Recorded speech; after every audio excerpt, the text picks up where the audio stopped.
Merci Akil et merci Yana de me permettre de poursuivre cette exploration de la véritable histoire du tango, hein.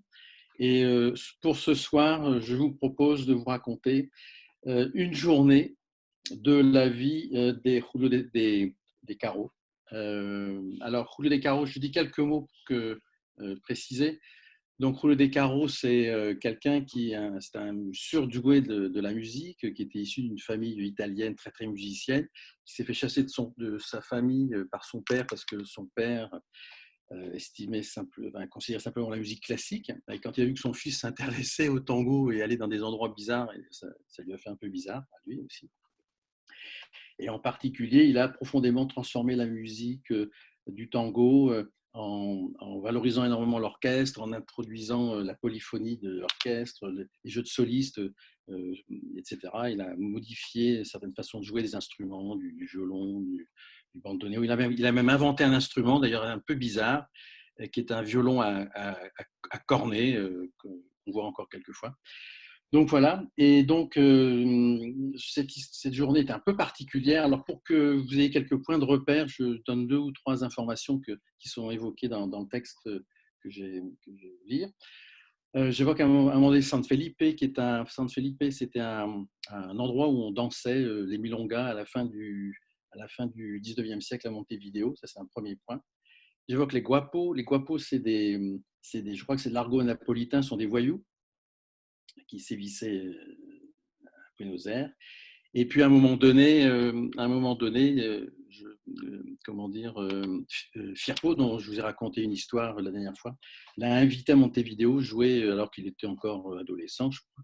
Il a remporté un très très grand succès en jouant au violon la comparsita. Et bon voilà, donc voilà quelques points de repère pour cette histoire que je vais essayer de vous lire. Voilà. Donc, alors, bon, vous savez que ces histoires, comment dire, sont un peu fantastiques, hein, mais elles sont néanmoins tout à fait vraies. Mais la véritable histoire de Julio de Caro. Assurément, la femme était créole. Son corps gisait sur le sol. Un guéridon renversé témoignait de la lutte.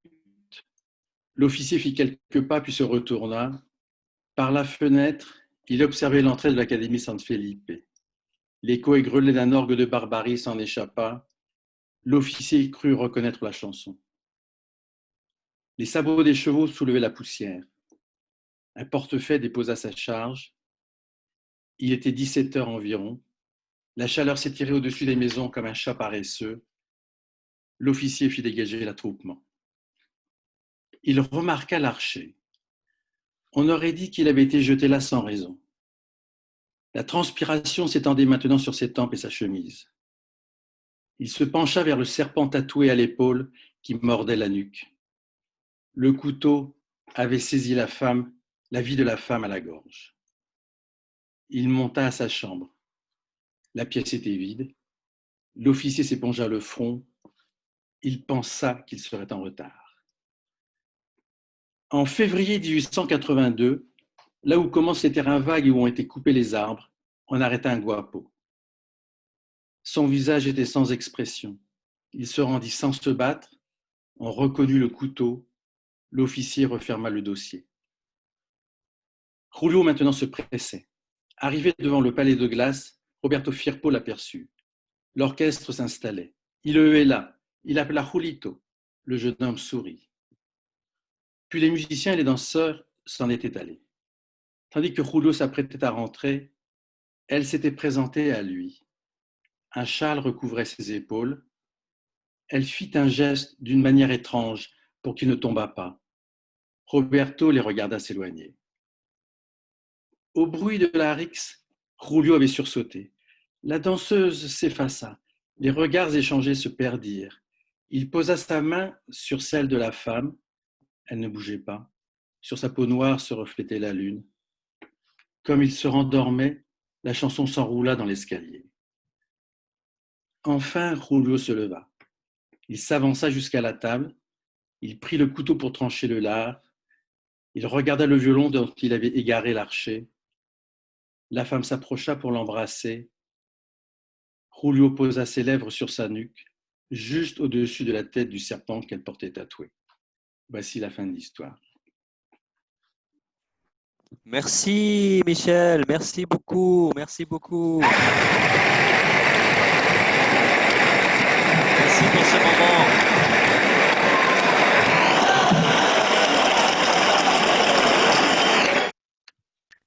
Alors, j'adore ton style, Michel. C'est un texte que tu as écrit. Je trouve que les textes que tu nous offres à chaque fois, que tu crées toi-même de ta main, de ton intelligence, de mes rêves, de tes rêves, de ces textes-là sont moi vraiment, et la poésie qu'il y a dedans, et elle me passionne vraiment. Du coup là, j'ai l'image de cette femme qui part, et j'ai l'image de Roberto qui est là, elle a regardé partir, et je me demande si il allait se marier ensemble à la fin, comme un enfant, tu vois. C'est l'image que j'ai. Je me dis peut-être qu'ils se retrouveront plus tard. Et merci pour cette image, parce que du coup, ça me fait rêver à une suite de cette histoire-là. Est-ce que je peux te poser une question, Michel? Toutes les questions que tu veux, il n'y a que les réponses qui sont interdites. Pourquoi tu as choisi Di Caro? Écoute, c'est le hasard en fait. C'est en m'intéressant à Firpo que j'ai découvert Di Caro, et voilà, c'est le hasard. Et j'ai trouvé que cette invitation, enfin, j'ai trouvé qu'on pourrait écrire plein d'histoires sur plein de journées comme ça sur ce musicien. Et j'ai trouvé que le fait que Firpo invite Di Caro à Montevideo en 1917, j'ai trouvé que c'était très très intéressant, et voilà, c'est venu comme ça. En tout cas, merci beaucoup, c'est super. Alors les amis, si vous avez des réactions ou des questions à poser à notre ami Michel, levez la main, intervenez, réagissez si vous avez envie. Ici aussi, dans la salle, nos amis ici peuvent aussi intervenir s'ils le souhaitent. Merci beaucoup, Michel. Michel, tu as choisi pour nous 2 titres. Le premier, il s'appelle Derecho Viejo. Et le deuxième, il s'appelle Maipú. Ça te dit, Michel, qu'on écoute ces titres-là ensemble et qu'on danse dessus pour ceux qui veulent danser dessus? Ça te dit? Bien sûr. Merci beaucoup. Alors, c'est parti. On commence par la chanson qui s'appelle Derecho Viejo, Julio Di Caro et su orchestra típica, Julio Di Caro et son orchestre típica.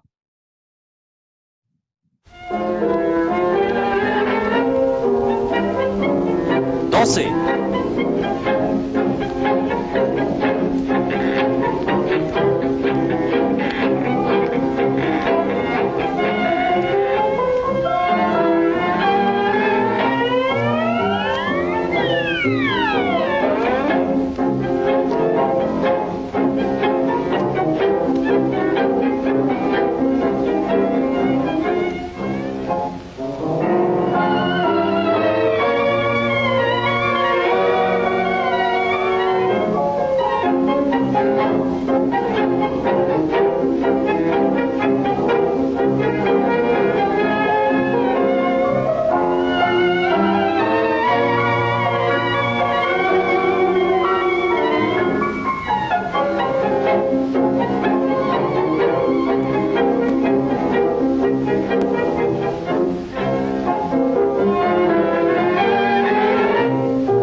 tour suivant avec Maïpou.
Merci Michel pour ce choix. Merci Michel.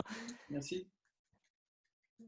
Bravo. Tu veux nous dire un autre mot par rapport au choix des chansons, Michel? Ces deux chansons-là, pourquoi? Ah bah, la première, elle est fantastique, je trouve. Hein, c'est extraordinaire, une créativité incroyable. C'est ce que soulignait Solange dans ses messages là, et ça, je suis très très sensible à ça. Et puis la deuxième, elle est belle, quoi. C'est une mélodie. Et bon, c'est des coups de cœur. Merci Michel. Merci.